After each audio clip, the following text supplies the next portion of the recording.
Hey everyone, I'm ready to drop this off at the body shop so they can do the work on it. The appointment's not until Monday, but I called them up and they asked me if I could take it early, and they said yeah. And I'm going to tell them that when I hit that deer, it screwed up something in the front end because it's making a noise as I turn the wheel. Probably should have warmed this up.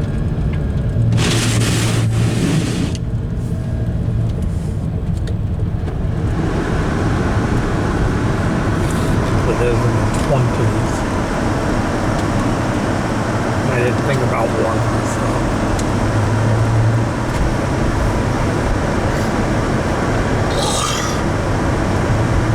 Because I haven't drove this in a week.